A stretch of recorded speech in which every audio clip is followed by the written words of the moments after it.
On March 11, 2024, Detective Marcus Thorne stared at the printout. The lab's sterile hum faded. Decades of dead ends, theories, and grief had just crystallized into a single, impossible line of text. "Run it again," Thorne said, his voice a low rasp. The lab tech, a young woman named Chin, shook her head. "Sir, we've run it 4 times.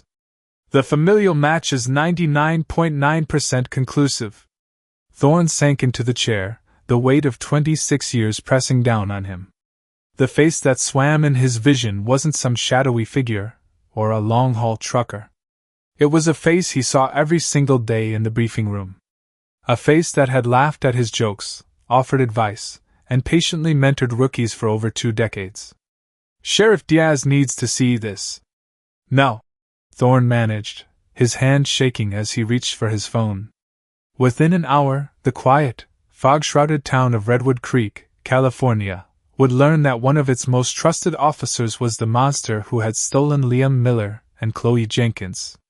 Liam's disappearance in 1998 was the scar that Redwood Creek never stopped touching. The 17-year-old vanished from the Osprey Point trailhead on a drizzly November afternoon.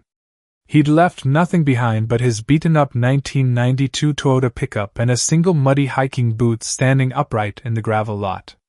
For 7 years, his case was a solitary tragedy, a ghost story whispered by teens. Then, in 2005, 19-year-old Chloe Jenkins disappeared under circumstances so similar it felt like a sickening echo. A different trailhead, 20 miles north at Eagle's Rest. Same time of year. Same lack of witnesses. And chillingly, a single hiking boot left by her car door. The community's lingering fear calcified into genuine terror. They finally understood something deeply wrong had taken root in their peaceful Mendocino County town.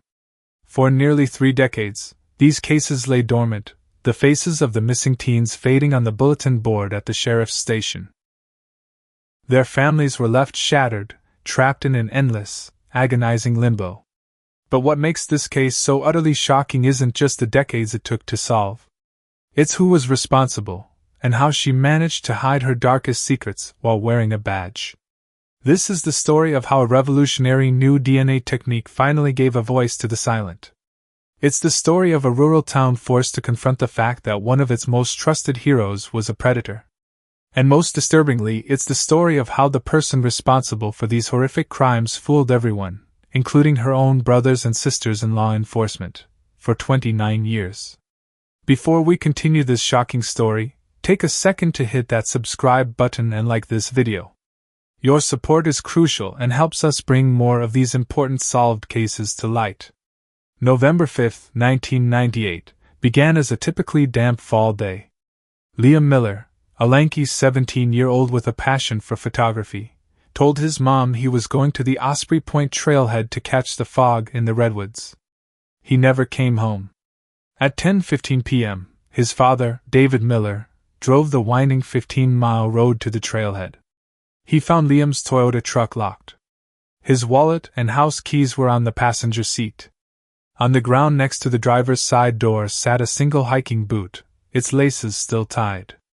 The search for Liam began in the dark. By dawn, more than 150 volunteers had gathered, fanning out into the dense, silent forest. The sheriff at the time, Patterson, coordinated roadblocks on Highway 1. "We knew from the first hour it was an abduction," Patterson, now retired, would later say. "The truck, the boot, the wallet were left behind. It was all wrong.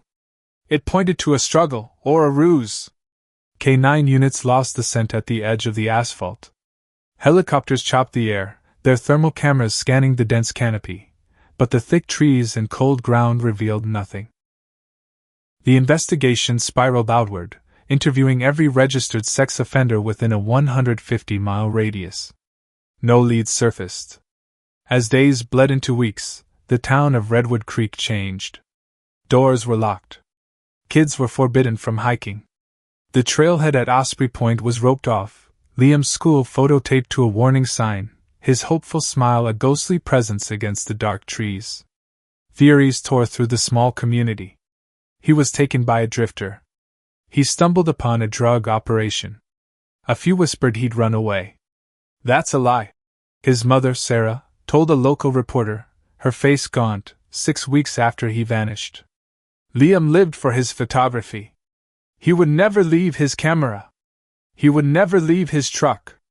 And he would never, ever leave without his boot. Someone took our son. The investigation stalled. There was no security footage. The trailhead was too remote. 3 months later, a hunter found a knife in a creek. Hopes crashed when the lab confirmed the dried blood on the blade was from a deer. Every false lead chipped away at the family. By the 1-year anniversary, the investigation had produced thousands of pages of reports and 0 suspects. The FBI's profile was broad, a local male who knew the woods. By 2002, Liam's case was officially cold. The tip line was silent. The annual vigil at the trailhead was all that remained. But the nightmare was only on pause. 7 years after Liam Miller vanished, the predator would strike again. October 29, 2005. It was 7 years, almost to the day, since Liam had disappeared. The case was a dull ache in the town's memory. That's when 19-year-old Chloe Jenkins disappeared. Chloe wasn't a local. She was a sophomore at UC Santa Cruz on a weekend camping trip. She was bright, independent, and an experienced hiker. On the evening of October 29th, she was supposed to check into a campground. She never arrived. She'd last spoken to her roommate at 2 p.m., telling her she was going for a quick hike at Eagle's Rest, 20 miles north of Osprey Point. That was the last call she ever made. The next morning, a park ranger found her 2001 Subaru Outback. The car was locked. Her keys were missing, but her wallet and cell phone were on the passenger seat. And on the rain-soaked ground next to the driver's side door was a single brown leather hiking boot. For the deputies who had been on the force in '98, it was a horrifying case of déjà vu. "I felt my blood run cold when I got that call," Sheriff Diaz said in a later interview. The single boot. The trailhead. It was happening again. I knew it instantly. The parallels were exact. Both vanished from a trailhead parking lot. Both in the late afternoon, in the fall. Both left a single boot behind. Both cars were found undisturbed. This time, the response was immediate and overwhelming. The Mendocino County Sheriff's Office and the California Department of Justice formed a joint task force. Detective Marcus Thorne, then a junior detective, was assigned. "We re-interviewed everyone from the Miller case," Thorne explained. "We looked for any overlap. We were searching for the ghost who had walked among us." One of the first theories was that the predator was a park ranger or someone in an official capacity, someone who could approach a victim without alarm. This led to the uncomfortable task of vetting every employee of the Parks Department, the Forest Service, and even the Sheriff's Office itself. Over 300 men were interviewed. Tensions in the small department ran high. Chloe's parents, Mark and Emily Jenkins, drove up from Irvine, immediately, furiously public. "Someone in this community knows who did this," Mark Jenkins declared at a press conference, his voice shaking with rage. "You don't just take 2 people like this, years apart, in the same way, and not leave a trace. Someone saw something. We are begging you. Help us find our little girl." The community was paralyzed by fear. Hiking trails were deserted. Gun sales tripled. The joint vigil that winter drew over 1,000 people. As winter locked its grip on the coast, the physical search became impossible. A partial fingerprint lifted from Chloe's car 6 weeks later brought a surge of hope, only for it to crash when it was identified as her father's. By the 1-year anniversary of Chloe's disappearance, the combined task force had become the largest in county history. 20,000 man-hours. Every known offender in Northern California was interviewed. And still, nothing. What was clear was that this was the work of a single, meticulous predator. Someone who planned, watched, and waited. We are dealing with someone who is patient and exceptionally careful. Sheriff Diaz told his deputies in a closed-door briefing. They don't act on impulse. And the hardest pill to swallow is that they are probably one of us. They live here. They work here. They might even be helping with the search. That terrifying thought, that the killer was hiding in plain sight, poisoned the town. Trust evaporated. Everyone was a suspect. And what no one could possibly know was that the truth was even more insidious. The killer wasn't just watching the search, she was helping lead it. As 2006 bled into 2007, the Joint Task Force investigating the Liam Miller and Chloe Jenkins cases was quietly disbanded. The tips had dried up. The budget was exhausted. The national media packed up, leaving Redwood Creek to its grief. The cases were officially handed back to the Mendocino County Sheriff's Office, where they landed, with a heavy thud, on the desk of Detective Marcus Thorne. They would become his burden, his obsession, the ghosts that lived in his filing cabinet. It's like watching a fire burn out. Sarah Miller, Liam's mother, told the local paper in 2008. At first, there's this inferno, everyone is there, trying to help. Then it's just embers. But for us, it never goes cold. By 2010, the files filled 2 entire drawers. Every lead had been run into the ground. Every witness had been interviewed until their stories were smooth as river stones. Sheriff Frank Diaz, whose career had been defined by the cases, refused to let them be forgotten. I keep their photos on my desk, he told a reporter on the 10-year anniversary of Liam's disappearance. First thing I see every morning. The last thing I see when I go home. The Miller family kept Liam's room exactly as he'd left it. His camera equipment gathered dust on the shelf, his calendar forever turned to November 1998. They started a small scholarship in his name for local artists. The Jenkins family, however, fractured under the strain. Mark and Emily Jenkins divorced in 2011. The endless, agonizing void where their daughter should be had worn their marriage down to nothing. Mark moved back to Irvine, but Emily stayed, volunteering for a missing persons network, channeling her grief into a desperate need to help others. The annual vigils for Liam and Chloe eventually merged into a single, somber event held every October 29th, the anniversary of Chloe's disappearance. The crowd grew smaller each year, but the core remained, the families, their friends, and a handful of deputies who had worked the case from the beginning. Among them, always standing quietly in the back, was Sergeant Alani Walker. Walker had been a rookie deputy when Liam vanished in 1998. By 2005, she was a respected patrol sergeant, one of the first on the scene at Eagle's Rest. She had been part of the initial search parties for Chloe, known for her calm efficiency and her quiet, empathetic demeanor with the families. She was a trailblazer in the department, a black woman who had earned the respect of every old-timer on the force. She was, as Thorne would later recall with a sickening lurch, the one who always seemed to know when to bring coffee, when to offer a quiet word, when to just stand in solidarity. As the years turned into a decade, then too, the investigation went cold. New technologies brought small flurries of activity. In 2009, all the evidence was retested for touch DNA. In 2014, the case files were digitized and run through new analytical software. In 2019, ground-penetrating radar was used to scan a 10-acre parcel near Osprey Point based on a new tip. Each time, hope surged, and each time, it flatlined. Then, in late 2023, the California Department of Justice launched a new cold case initiative, funded by a federal grant, focused on genetic genealogy. The Miller and Jenkins cases were at the top of the list. The evidence was sent to a private lab in Virginia. From Liam's case, they had the single boot, carefully preserved for 26 years. From Chloe's, her boot, and a tiny, degraded smudge of what appeared to be blood found on the inside of her car's door handle. For decades, both samples had been too small, too compromised. But genetic genealogy didn't need a full profile. It just needed enough to build a family tree.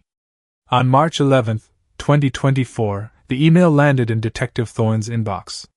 The lab had rebuilt a partial profile from the degraded DNA on Liam's boot. They had run it through the public genealogy databases. They had a familial match. Not to the killer, but to a third cousin who had uploaded their 23andMe data 5 years prior. The name, Jason Fields, a high school music teacher in Sacramento. Thorne and Sheriff Diaz drove to Sacramento that same day. Jason Fields was cooperative, if baffled. He provided a full family tree, listing every aunt, uncle, and cousin he could remember. The investigation turned inward, a quiet, desperate hunt for a name. The team worked backward from Jason Fields, building a sprawling family tree that spanned 4 generations. They cross-referenced every name with public records, looking for anyone with a connection to Mendocino County in 1998 and 2005. After 2 weeks of painstaking work, one name emerged. A distant cousin of Jason Fields' mother. A woman named Alani Walker. Thorne felt the floor drop out from under him. "It's a mistake," he told Diaz, his voice hoarse. "It can't be." Alani Walker. Sergeant Walker. The woman who had mentored him when he was a rookie. The woman who supervised the search and rescue team. A 29-year veteran of the force. "We need to be 100% certain," Diaz said, his face ashen. "This will destroy this town. It will destroy this department. If we're wrong, we're finished."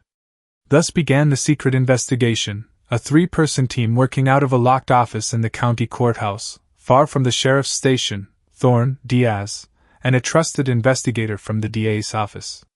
They operated in whispers. "We need her DNA," Thorne said.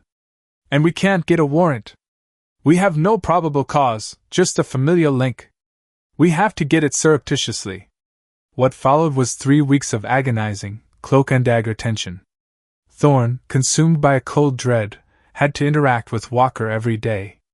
He shared coffee with her in the break room, sat in briefings with her, nodded to her in the hall, all while knowing she was the primary suspect in the murders of 2 children. She was normal, Thorne later recalled. Completely normal. She complained about her mortgage. She talked about her retirement plans. She asked me how my kids were. The team planned a sting operation. They would host a mandatory department-wide training seminar, with catered lunch. Thorne's job was to sit at Walker's table, to make sure she drank from a water bottle, and to retrieve it after she was gone. The day of the training, the tension was unbearable. Thorne felt like his heart was beating outside his chest. Walker sat across from him, eating a sandwich, chatting about the new dispatch software. She took a long drink from her plastic water bottle and set it down. When the seminar ended, Thorne, his hands shaking, lingered, pretending to gather his notes. He palmed the bottle, dropped it into a paper lunch bag, and walked out. He drove the evidence to the state lab in Sacramento himself, a 4-hour drive he didn't remember. The next 48 hours were the longest of his life. At 10 a.m. on April 5th, the call came. The lab director was brief.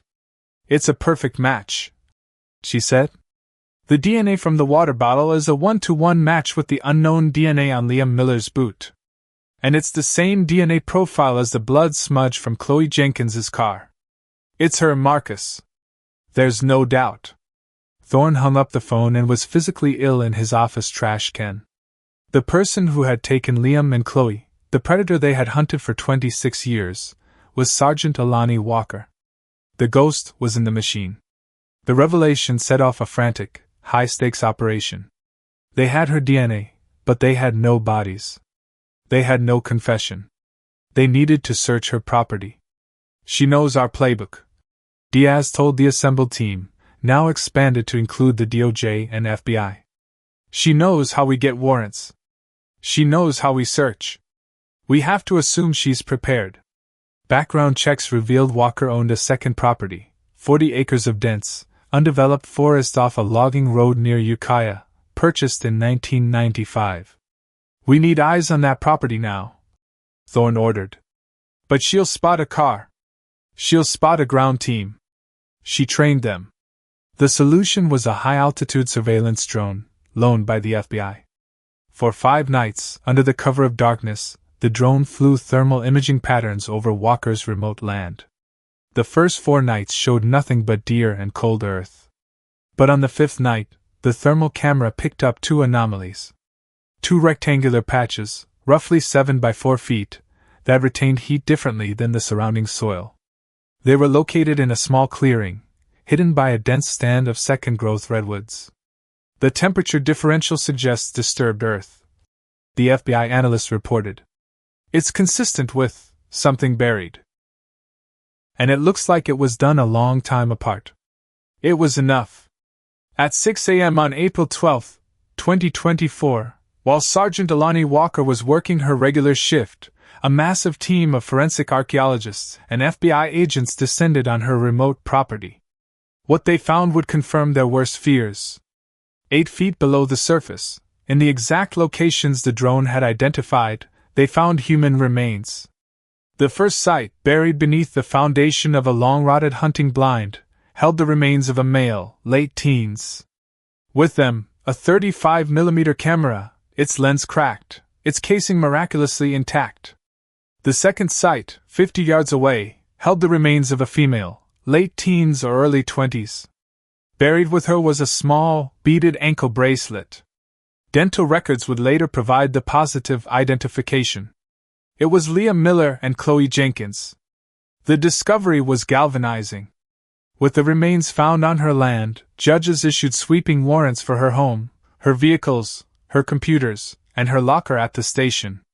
As the forensic teams carefully excavated the graves, Sheriff Diaz looked at Thorne. She's at the station. Right now. Writing patrol schedules. The arrest would have to be handled with surgical precision. If she got wind of it, she was armed, trained, and had nothing left to lose. What's the weather like where you are today?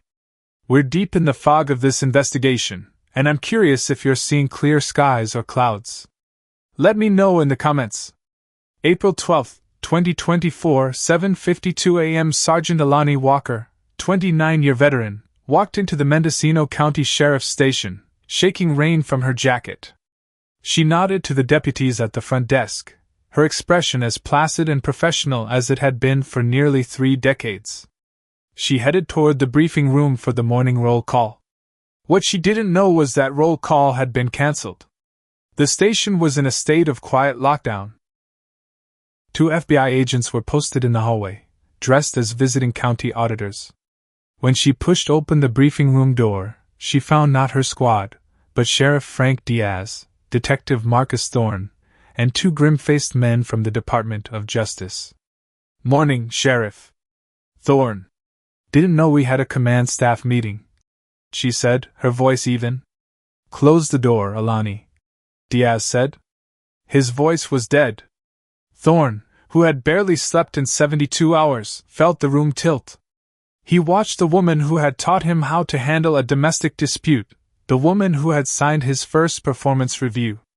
Walker's eyes scanned their faces. She registered the tension, the lack of coffee, the rigidity in Diaz's posture. Her professionalism didn't slip, but a new, cold stillness settled over her. What's this about, Frank? We know, Alani, Thorne said, his voice cracking. We found them. We found Liam and Chloe. According to the officers present, Sergeant Walker's reaction was the most terrifying part. She didn't gasp. She didn't deny it. She didn't demand a lawyer. She simply held Marcus Thorne's gaze, and the corners of her mouth tightened in a look of profound, chilling disappointment. Liam Miller and Chloe Jenkins, she said, as if confirming a report. On your property in Ukiah, Diaz said. We have the warrants. We have your DNA from both scenes. The silence stretched. Walker looked at the floor, then back at Thorne. A small, dry sigh escaped her. 26 years. She whispered, almost to herself. I was wondering how long it would take you. The arrest was immediate. Thorne read her the Miranda rights, his voice shaking as he recited the familiar words to his former superior. She complied silently, placing her hands behind her back to be cuffed. As they escorted her from the briefing room, the station personnel, who had been held in the Sally Port, were just being let back in. The sight of Sergeant Alani Walker, their mentor, their friend, their toughest sergeant, in handcuffs, being led by a white-faced Detective Thorne, brought the entire department to a stunned, silent halt. The news of the arrest hit Redwood Creek not like a shockwave, but like a bomb. At 1 p.m. Sheriff Diaz, flanked by Thorne and the grieving, shell-shocked parents of Liam Miller and Chloe Jenkins, stood before a phalanx of news cameras. "Today," Diaz began, his voice thick, "we have arrested a suspect in the 1998 murder of Liam Miller and the 2005 murder of Chloe Jenkins." A reporter called out, "Is it the drifter? The one you looked for?" Diaz's face hardened. "The suspect is 53-year-old Alani Walker, a 29-year veteran sergeant with the Mendocino County Sheriff's Office." The collective gasp from the press corps was audible. In the town, the reaction was sheer, agonizing disbelief. Alani Walker wasn't just a cop, she was an institution. She was the woman who organized the Shop with a Cop Christmas drive. She was the first black woman to make sergeant in the department's history, a role model held up as the absolute best of Redwood Creek. The betrayal was seismic. It forced every resident to re-examine every interaction they'd ever had with her. "She came to the vigils," Sarah Miller, Liam's mother, told a reporter, her voice hollow. "She stood with us. She put her arm around me and told me they would never stop looking. She was they. The investigation took so many turns, it's hard to keep track. Make sure you've enabled notifications so you don't miss our next breakdown of a case this complex." While the community reeled, forensics teams executed a 72-hour search of Walker's impeccably clean, sterile home. And in a false-bottomed storage trunk in her garage, they found the trophies. They weren't gruesome. They were subtle, meaningful. They found Liam Miller's missing camera lens, the one his mother had mentioned in 1998. They found Chloe Jenkins's small, silver compass, a gift her father had given her before she left for college. And they found the journals. 5 of them. Hardbound black leather. Written in neat, precise cursive, the entries were not confessions of rage or compulsion. They were clinical, detached field notes. November 5, 1998. Subject LM approached at 15:30. Used official capacity ruse, reports of illegal camping. Subject compliant, trusting. Sedation administered 15:34. Site secured 1700 hours. Her notes on Chloe were different. October 29, 2005. Subject CJ. More difficult. Resistant. Sedation protocol failed twice. I had to use manual force. Messy. But the challenge was invigorating. The journals revealed the motive. It was never about sex or rage. It was about power. It was about the ultimate control, the ability to take a life, and then lead the very investigation into its disappearance. She wrote about the delicious irony of sitting in briefings, listening to her colleagues, including Thorne, debate theories about a male drifter. The single boot left at each scene? That was her masterstroke, a deliberate piece of staging to profile the killer as disorganized, emotional, and male. The trial of Alani Walker began on September 9, 2024. It was the biggest media event in Mendocino County history. The prosecution, led by the DA's office, built an unassailable mountain of evidence. The DNA from Liam's boot. The blood from Chloe's car. The remains on her property. The camera lens. The compass. And finally, the journals. For 2 weeks, the defense tried to argue that Walker had been framed by a racist department, that the evidence was planted. But the DNA and the journals, written in her own hand, were irrefutable. Then, on September 23, in a move that stunned the courtroom, Alani Walker fired her defense team and announced she would testify. She walked to the stand, swore her oath, and looked directly at the jury. The prosecutor began. "Sergeant Walker, did you kill Liam Miller?" "Yes," Walker said, her voice clear and strong. "I did." "Did you kill Chloe Jenkins?" "Yes." "I did." A wave of moans and sobs filled the courtroom. The prosecutor, momentarily speechless, asked the only question left. "Why?" Walker turned her gaze from the jury to Detective Marcus Thorne, who sat at the prosecution table. "Because I could," she said, her voice devoid of emotion. "Because all of you, you looked at me, but you never saw me. You saw a good cop. A role model. A black woman who overcame. You saw a uniform. You saw a symbol. You never, ever saw the person. You were so busy congratulating yourselves for having me that you never once thought to look at me. She described her life as a performance. She said the killing was the one thing that was truly hers. To stand at those vigils. She continued, to comfort those weeping mothers, to listen to all of you, my brilliant colleagues, chase your tails for 26 years, that was the real prize. The ultimate control. Knowing that the answer you were all desperate for was standing right next to you, wearing a badge. The jury deliberated for less than 45 minutes. Guilty on all counts. 2 counts of first-degree murder, 2 counts of kidnapping. At sentencing, Judge Harrison called her actions a betrayal so profound it tears at the very fabric of our society. You were not just a predator, you were a mockery of justice itself. She was sentenced to 2 consecutive terms of life in prison without the possibility of parole. 1 year later, Redwood Creek is still healing. The Mendocino County Sheriff's Office is undergoing a painful, top-to-bottom internal review, its reputation shattered. Trust in law enforcement in that small, fog-shrouded town may never fully recover. The Miller and Jenkins families finally have answers, but they are answers that provide no peace. We got justice, David Miller said, but it doesn't bring Liam home. And it doesn't change the fact that the person who took him was paid by our tax dollars to protect him. The memorial at Osprey Point, once a simple plaque, now includes a warning. A reminder that the most dangerous monsters are the ones who have perfected the art of hiding in plain sight. Thank you for joining me on this deeply disturbing journey. If you found this story compelling and important, please share it. And don't forget to subscribe for more solved cold cases every single week.